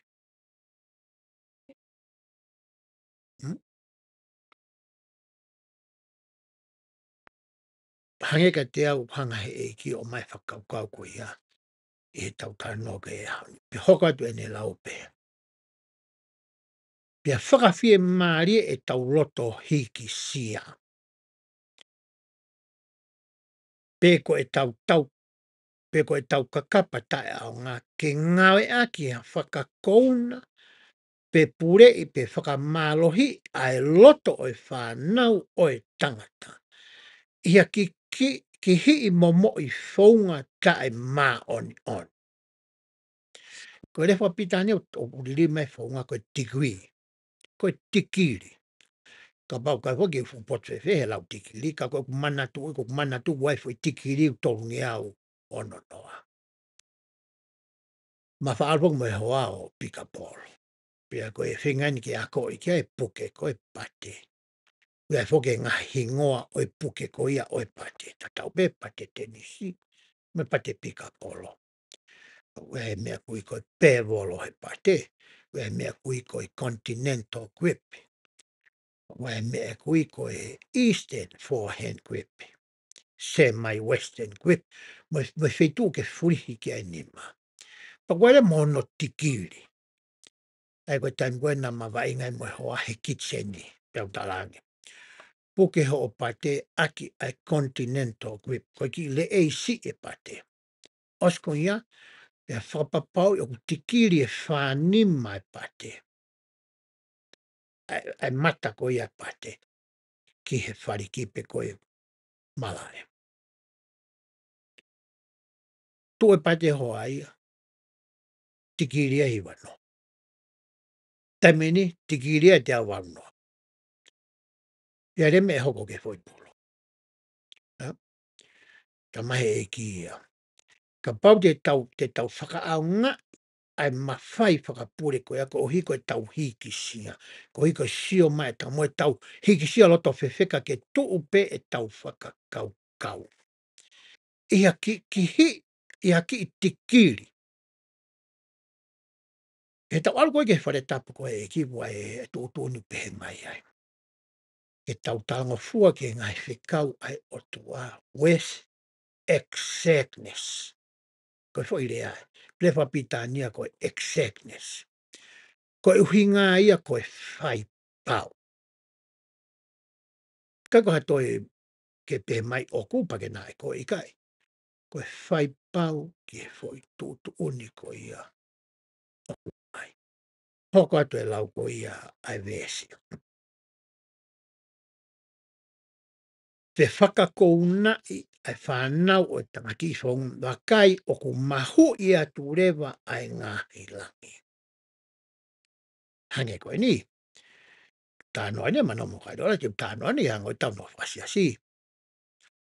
Whai e he piso pe koe pai sene o steki hatu utu oni. Ko hiko hono mawhai whakapure. Ko hono lakanga hono malohi. Whai eia tu unia ana ia te ia pe. Kai ke pehe ke ne whakamoreki hataimu. Ke ne lau wai ai tohi ngā ue ai siasi. Ai kune hanga ko pure i koe hono whatongia whakapure. He nai o maia mehe otua. Pa te tamawake e kia tau tānoa nei. Te mai ki mo whaunga koe ke whakaau ngā i aki. Ai mawhai whakapure ku atu koe ki a koe. Nei. Kai te ke pāta koe pe te ke hoa pe whakamoreki hau taimi ke lau. Pa ke hao pe koe a whai pia fo i tuun aki ho mawhai whakataki mua. Ia e toko lahi maha te nau taranga fua nau tōki ai. Ko hiko e nau mana wahe pe koe nau whakaapapai. Ai whatongia pui a koe. Ka pui tau neke pehe. Au ki hanga lewa e koe hanga la me hanga e koe ia ufi ufi. E tau ngahi hanga. Ufi ufi e koe ho tae ilo. Ka ke ngā koe ho mawhai whakapure pa koe tūtue. Pa wai ni nau te eke mai na tōka koe. E matapure. O kua tūtu ni pehe. Ko hanga fwoi nau fwoi whiu na o si lau nau tōruia. He ne hanga e neo sonia whakangofua mai tohi ngā ue. A te whaino hino. Ke lau e tangata sias mo tangata ta sias kotoa. Te eke mai ta mai. O waha mea pehe.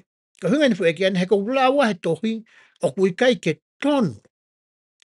Pe whaka o tua. Ai tūtu ni o ke whai. O whakatatau mo e mālohi nai o atu mo e lakana whakataki mua. Na e o atu ko ia e o tua ki a koe. Ko ngā whauton ki ngā ko a ko i mautol. Whakaloto i mautol. Ki he mea ko ia o ko ke tokanga ki ai. Pea whakawa e i he tohi ngāwe i he wholofola mo e whakahino hino e ka popita mo. Ko e ngahi mao anga toko nia e whakawa e me iai aho o whakamatala. Pa koe mau whanongo po koe kai pea ngāwe mai mo e lau maari e maa o nionea. Pea tau loto taha lewa. iu nenemes tauloto taha leva o ku whakaotua ai mea o ko ke whai. Tamai ki oa nea taimi u tauhanga ngāki pa ke whakamālohi pe whakakounai pe whakamanamana'i pa tau ai mo ngai tau tea. Tala mai ka pau te ke whai te whai rewa e au kia koe. Ka pau te tau ai tau tānoa maa. Tau tānoa pe te tānoa i sore kini mu Amerikani. Tau ka vei he tōla he kōhiri tuku ai whai kawa tō ngau tapu ia he sias koe. Koe tō nia. Pe o mai rea mo ngai tau tea. Tala mai re vai ia. Ka pau bi sopi te ke ilo whai kawa ta ma iho whaka eke ko ia i he ne hau ke mau ai ngofua ke aru ke tempare. Fo i rea kou pehe, o ku ke mahi no liri fo ke ahonu ke mahi no. Tam koe na pe mai pepo ke tau he re poto. Pe mai ahoni, o ku ke mahi no i pa ke tau he re poto. Oska pa io mai tamapa te peatu fiu ia ta. O ku ke whai kawa tonga.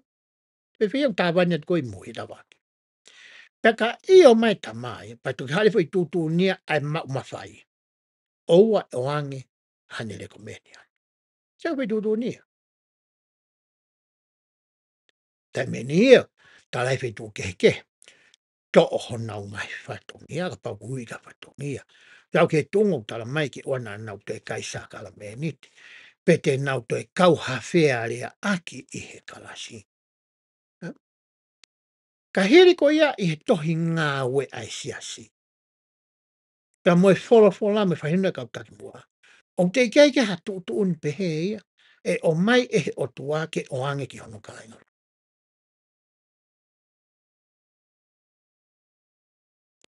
Ia rewa ni hunga talango fua ke tu un koe ako e nau iri fia. Pero ni hunga tato, hai winga me te talango fua e ki ai. He kui kei ki ai halau pehe ia. Koe ki hatu tu uni pehe ia. Kala mea koko. O kuna forever e mau mawhai mua ni to si o ita pe fehia ki he ni iko ia. O pehe. Kau tama whi poto mua ni kau tama. Kau tama talanga ta. Kau tama anga tu. Ha? Ko mea rewa e hoko ia.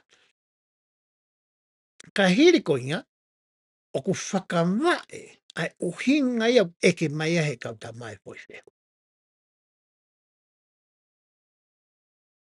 Aho nia i sore iki ni mai mauna whako i Amerikani. O kui kai ke toi area i mea ko ia. Ko tui peo tō hui a Amerikani ko toa. Ke te hatu utu uni o pe mai i hata. O ku tapu i whaikawa toa. O whapeo ke te hatu utu uni pe i he ngai whetu o ko ia o tau. He kui kai ki iai. Halao pe he ia. Ai o toa. O kore pa more pe he ngai whatata ko whakaao mai. Nā pe he ko hanga o whakalawea i pe to'o mai. Ngai mea ni ika. Ko hinga ko o mai e ko whatata mahi no i o ha mea.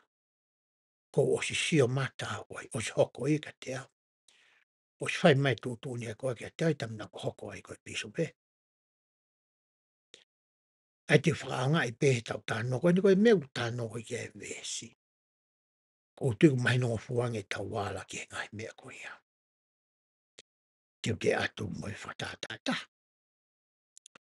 I Amerikani he taimi koe sore kine pe tūko no koe nai pe he ai. Ka paurea te ke whakaaunga i mo whamiri ai whare rotu. E whi mauia ke deposit e koe hatola e whange au. Koe malu i tokua o e whare rotu. Nā me mau. E osi koe ho whakaaunga i pe ka paurea te ke alu koe. Ka kai te ke whama ai whetu. Pe ka hape whetu ne whaaunga i. Tam ko ni tonga lere a mea kui ko scouti Amerikani. Hangare pi so pe mai ka scouti ke nau whama pe nau mau e nau tolu aho whange au. Kai te ke toi sioko hape ni uri ta e whange au koe. Ma uia e nau tolu hala koe. Pea tala lewa pe he koe polisi, ko so i le ai. Koe polisi o mai me he mao mawhai.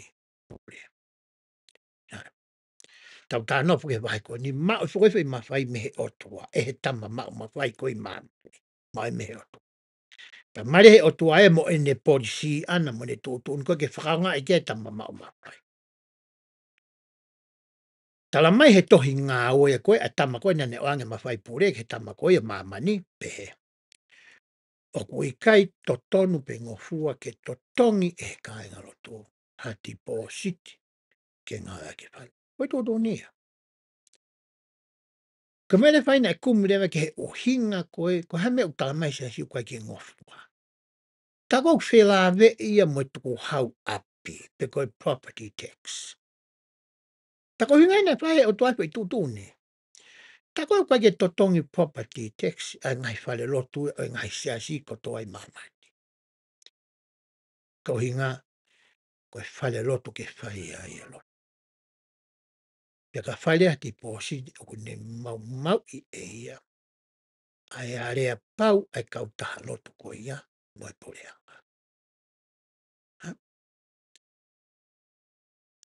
Kai ke whakamoreki e he mau mawhai, ha taimi whi unga ke ne kumi ai. Pe whakasio pe lau, o matala ko ia ato. A tama ko kou tongi haisia koe koe nane oange mawhai pureki ai. Ane whai pe e ia, ene tūtu honi. I he whaunga koe whakamālohi, moi whakakounai, moi whakamanamana. Whewhe nei tamai moi whai ia. Ta whamoreki ha taimi la, ke tā koi ke whanau, ai po i mea koe koe huai. Pe he ki whatotolo nei whai, he ahone kai ngalotu, siaso siskwai ka wani, i he tautopo. Koe taimpe mahinu ai ke whanau ai huai, ai uhinga, kuna ului nau tolu ke foi whakakaukau. Au to tonge laheng ho tau taimi o e kau mau mawhai pure, i hono whakahino hino i mono toko ni ai kāinga, ke mahino le rei ai uhinga ai huai. Pea toki a ko i ki ai hau, hono whai e fo i ngā. O te tau tomua alu ke whai fo i ngā ue, te kai ke tau hanga whamatala i ke mahino, pea tau loto taha ke uhinga u tau loto koto ai ki he ngā ue ko ia. Hanga whakatau whai ko ia, i he family council i api, pe koe family ko ia council, pe koe ward council e piso pe, o kuarea i ai e ngai mea koe ni. Te utoi alu ke he wahe, ke tau te sio ke whaos koe lau e pēsi. Pēlewa. O ku mahu i atu e nau, atu rewa ai ngahi langi, o ku mamahi mo e lau mario e ki, pe au katoa atu ia koe e menia, ki he lakanga, whakataura eiki o he tangata ko ia.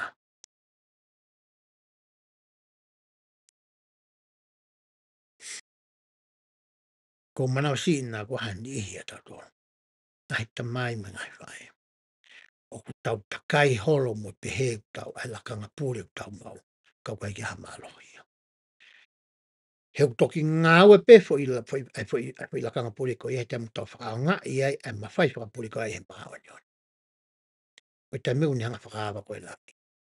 Ho ko i api, ho ko i apsias, ho ko i ngai anga, ho ko i nofa purikare, mo i tau nofa. Patu hangarewe e ki e wees whātaha. O tala mai ki a koe pia moa. Ai whaunga to tonu, o to tonu ki tau whakaonga ni. Pia ki lawat pe e uia, osko i apa po pia whiunga pe e. O ku i kai lava, pia ku i kai to tonu. Ke ngaia ki hamalohi pe iwi i he mawhai o i lakanga whataura eki. I he mawhai whakapure ko ni u kai ke lava pe i kai to tonu. Whai me ewana tamai eki. Kai lava pe kai to tonu. Ai wai mea ta e lava, pe e lava he whaunga o ku to tonu. Ko tāna e ki kai ke lava, kai ke lava, kai ke to tonu ki whakaonga e mawhai ko ni kai ngata hoko ne lau ko e besi. Pe he ai.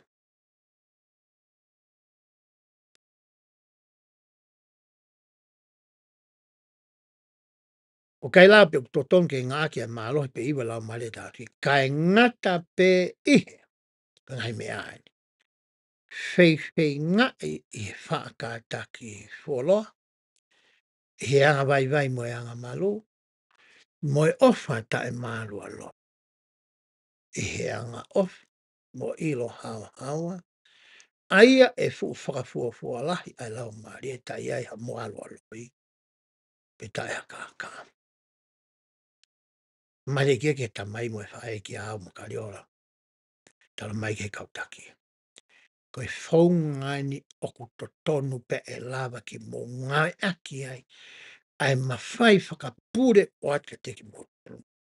I he mā oni. Ko e ngai whaunga ina. Ko e ki te hangau tala atu. O sila ui ako. Pea vesi hoko pe lewa he e ki ai. Pea ka pauria ha taimi oku ke loto. Ke whakawhai ha whatonton. Ta mai vesi whataha ai. Pea waloki i hono taimi i rea maasila. O ka wei ke whai pēo. O mana tu i te arpo ke toi taka pau tapa ki te tapa mai tau ke tāna. Ko here kou ngā kau toi tau maasila o pito. Kai ke peko here peko ke hange kou te toi ake tapa toi rahiangi la vea ia moi mau e hoko ke si no. Ta ai ka uhinga koe whamatai ke mai nau. Nofo pe he foi mea kou whai ai hala. O te ke toi ta aki mai koe mea nei hoko e ane at mo wiku osi mo tau e whāko osi. Kai. O toi lahia la vea ia. Ko hape mea kou hoko, taimpe kou hoko mai, whaere mo whai no whatontonu, ka ke nofo pe ai. O ka pau, uinga wei lau ma, whai he whaunga ai o. O ka hai here o. Ko whatontonu o tau whai tau whai he ita. Ka ke te ngā ue whaunga ai ko ia. Tuka whaunga tai totonu i. Ta mai e kia. Ngā ki whiwhinga ima. So, ta whaunga ta mini tapat. Ai pe mea utala atu. Mai kai whiwhinga ai. Whamata ai. Whaunga ia koe. E lava ki tau whaonga i ai e mālohi whakautua whakapore koe. O mera te ki tau tonu. I he wahe te au ua tolu rewa. Ai koe wahe whaosia ke tau lau ko ngā i he ahoni.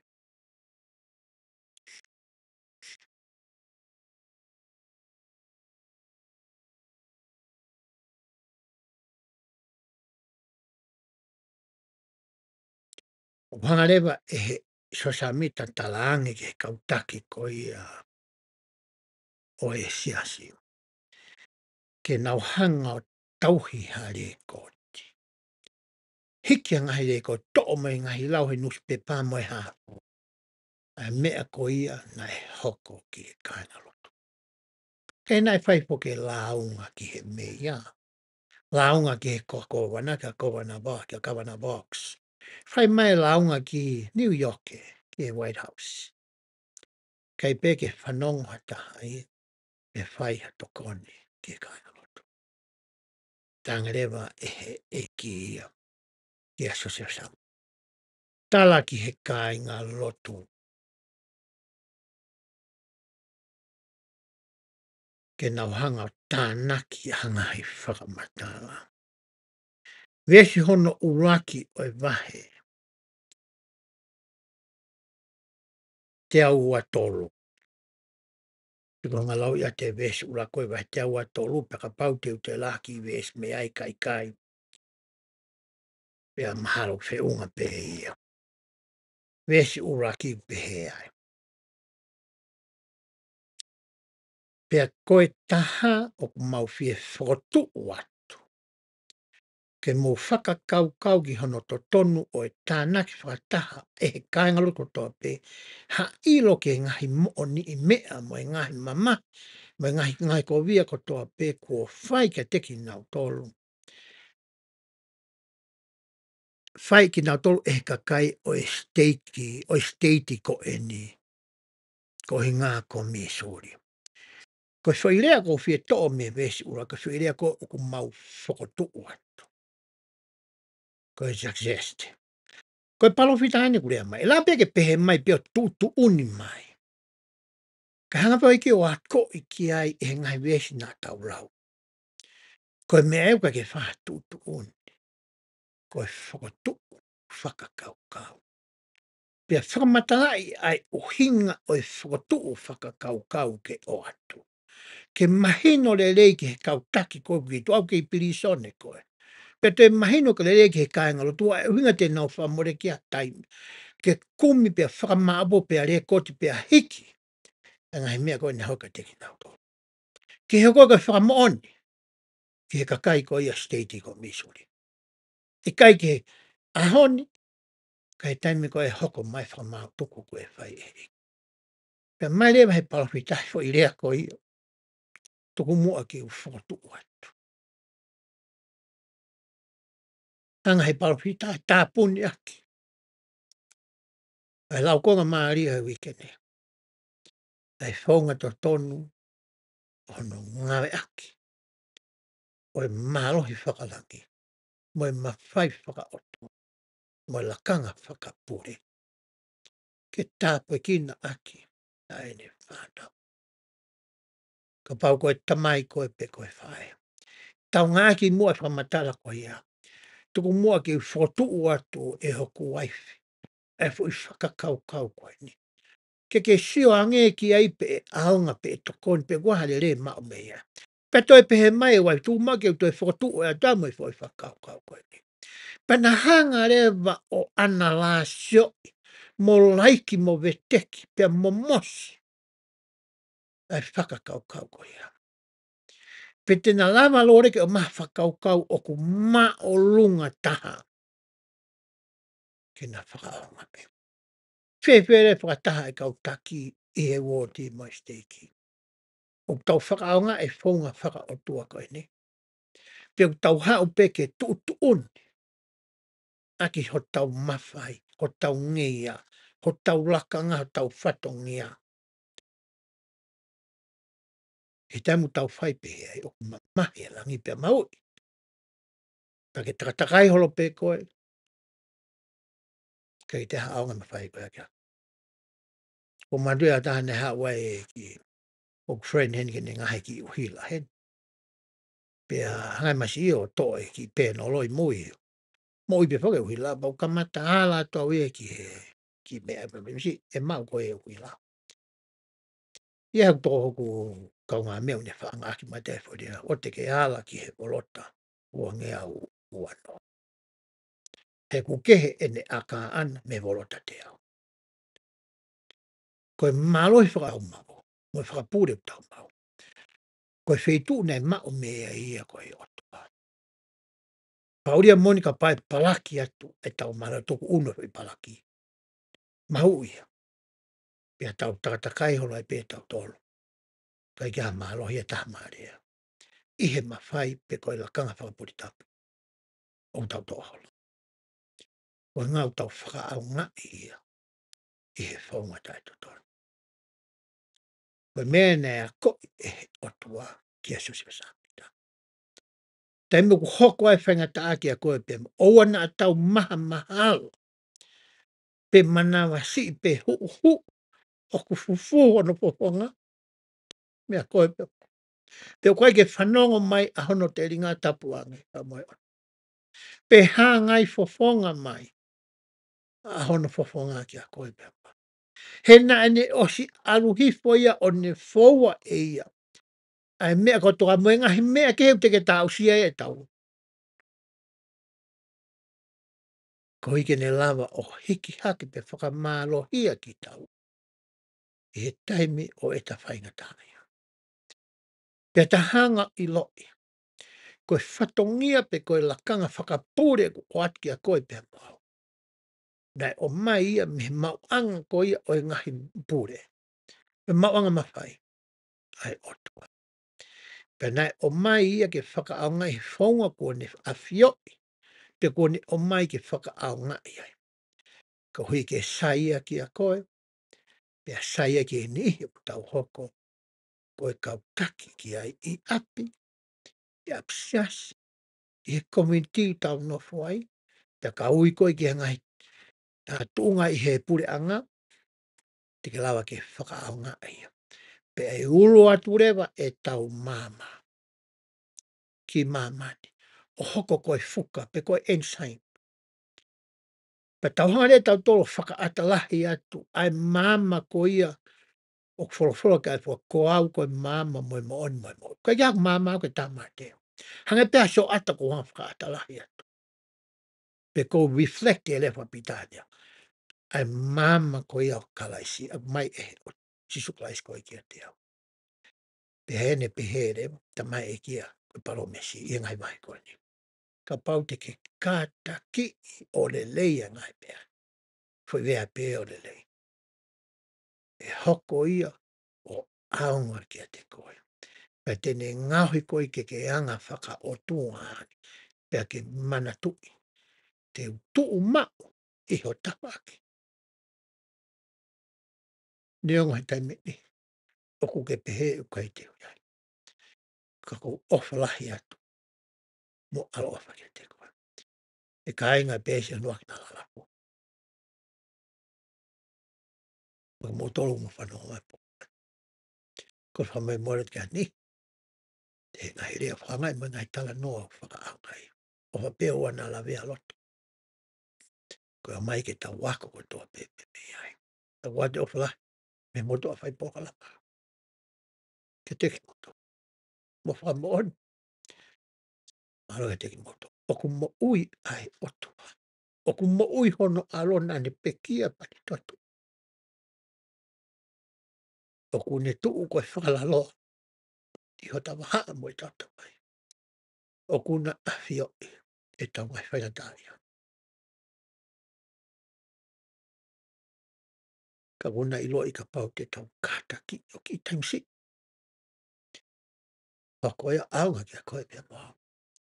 E wapa Jisu Christ. Amen.